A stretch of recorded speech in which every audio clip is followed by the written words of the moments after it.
guys. You still with us? Okay. If we have to break this in 2 parts, you'll know why, because we have lots going on. We got some boats going by, so the water might get rough again and a little loud. Hang in there with us. Okay, the next one is just remember to say I love you, and remember to say I'm proud of you, and I appreciate you, and all those wonderful words. I grew up with parents that I know loved me, but I don't remember hearing that when I was younger, or that they were proud of me. My parents might say differently, but I don't remember that. I knew they did, but I didn't hear it a lot. I think you're the same. Maybe it was that generation, it was just not something they said a lot. It was when I got older, they started saying it, and then I was kind of weirded out, like, you never did this before, how do I do this now? But I wanted my kids, if there was nothing else they will remember about me, is one, that I gave them too many hugs and kisses, and I'm not an affectionate person unless it comes to my kids. You can ask anybody, I don't hug. And if I do hug, I really mean it.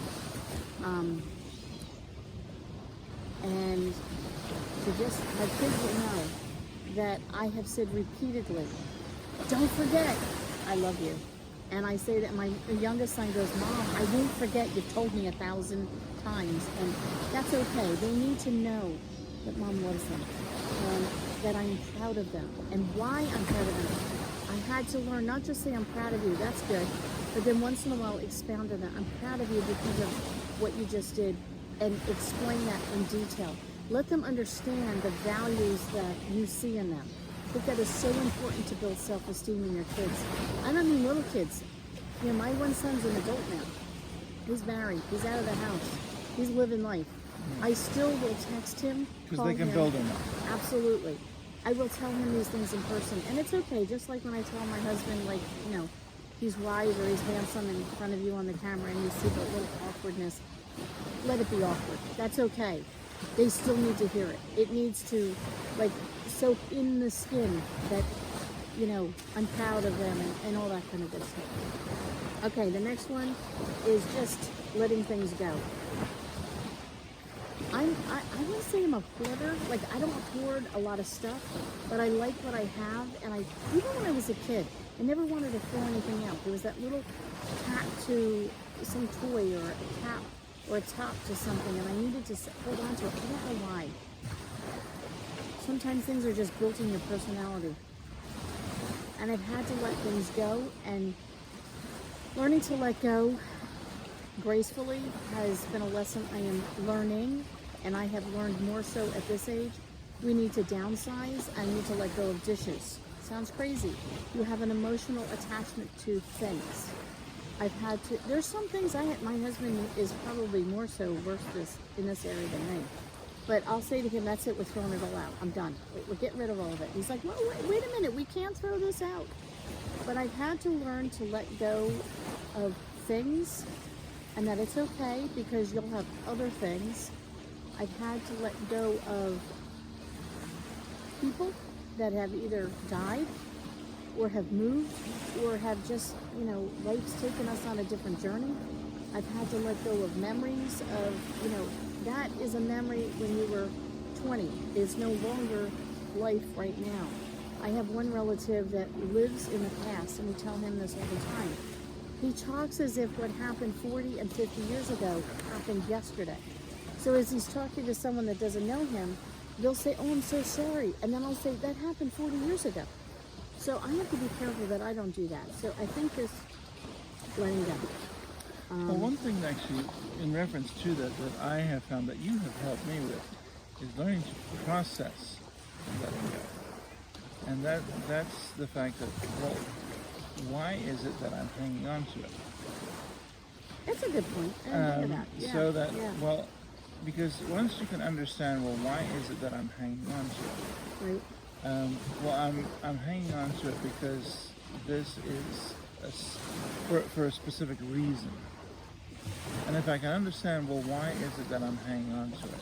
That's a good point. This is let it go better. And then once you kind of analyze it, and you go, okay, there's a specific memory. This was that, or this was that, and then you can go, okay, now I understand, and you can go, well, you know what? I don't want it then anymore. You break it down and you go, then you go, you know what? I don't really need it. Yeah. You can kind of go, you break it down. Okay. All right. I'll do one more. Jump onto you. You go. I keep looking down at my phone because we need to pick our youngest son up. So I keep looking for the text message that he's ready. So we'll wrap this up fairly soon. You got it. Just to make sure we're okay on time. My next one is that I still have value. And I say that because when I was in my 20s, I felt like I was a kid. I was starting my career. Nobody wanted to listen to me because I was in my 20s and they were all 30, 40, and 50. And they, to me back then, were a bunch of old fogies that never wanted to listen to anyone young. And I thought, when I grow up and I get older, they're gonna value me. Well, now I'm in my 50s. Woo, woo, bugs. And I'm in my 50s and I work with a bunch of millennials. And I don't feel like they have any respect at times. They think I have no knowledge or understanding because they're techie and they're living in a different world in a sense, but they forget that I do have value and I have been through situations that maybe I've not been through the techie world, but I've been through other situations, and every situation in life has value and can be applied. It might be different, but it still has value in us learning. And I need to, and I am learning this in my 50s, that I have value at every age. I am a valuable person. If God has breathed life into me today, I need to hold on to the fact that I have a purpose today. I have a purpose to invest in a life, to be somebody, to do something that I can make a difference. And that I'm worth it. I am worth it. And there are days that I can do this. I know I can. I come home and tell my husband I can conquer the world. I can be Queen Esther. And I can, change a nation today. One woman that changed a nation. I can do this. And there are days I come home and I'm like, really? I don't think I'm worth Piddly Squad. So I do have value and I am learning that. So I keep watching the cars pulling up. If somebody happens to walk up, we're going to have to just change our thought process for the moment, but we'll see if they're pulling in to stay or not. Okay, your next couple? Okay, so the next one that I have, and this might be a longer one, is don't let your health hold you back. And this is, for me, for those, I think Lynn may have mentioned that, is I have epilepsy, and I have had it many years, since I was 10 years old. And so I know a lot about it. And growing up with it, it has affected my personality in many ways. But, and as I've been growing up, I have seen it affect other people in many, many ways.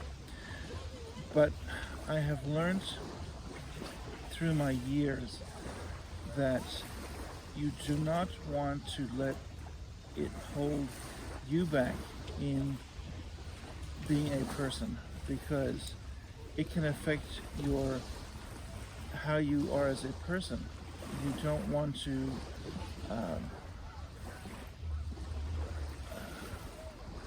hold you back and not let you grow to where you need to be. Exactly. You have a purpose. Yeah. With or without. Because, and this leads right into my next thing, is the only limitations you have are the ones you put on yourself. And that is exactly my point. Good point. Okay. Is that your last one?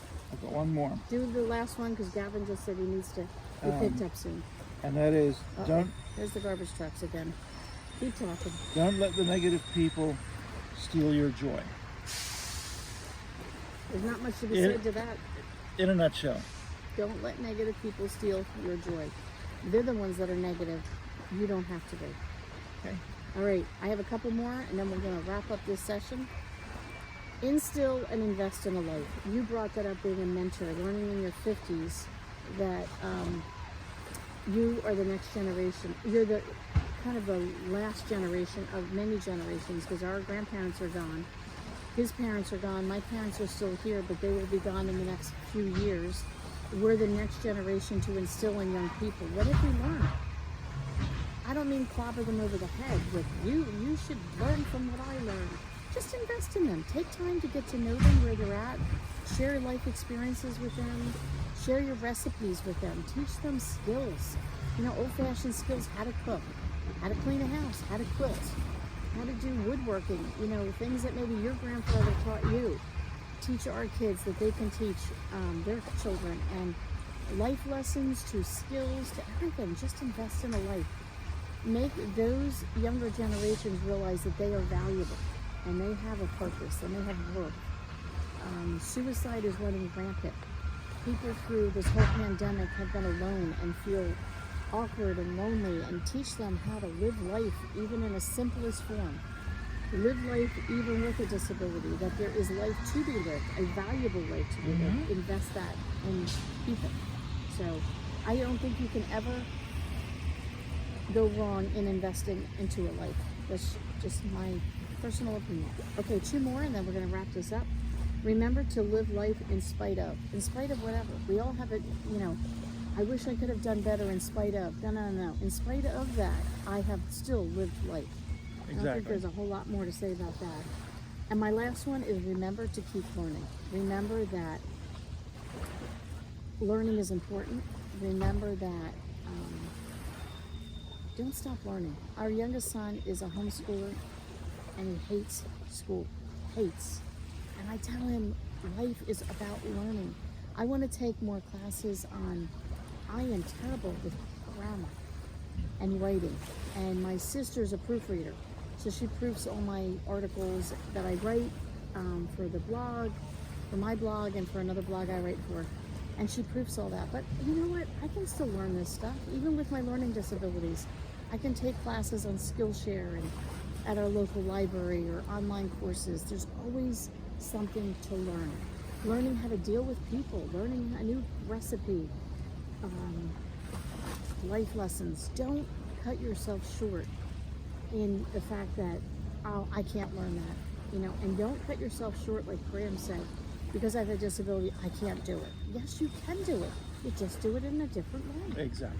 We live life as a couple very differently. He needs a wheelchair or a scooter, or we have to walk slower or whatever. You know, you get in your 50s, you have aches and pains that you don't know where they come from. And today they're here and tomorrow they're gone.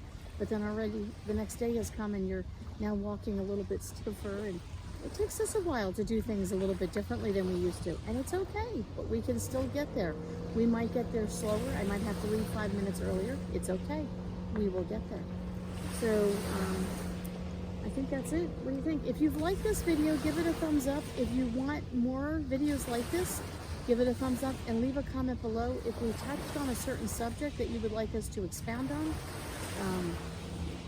leave us a comment below. If there's something else that you would like us to talk about, leave us a comment below. And we'd love to hear from you.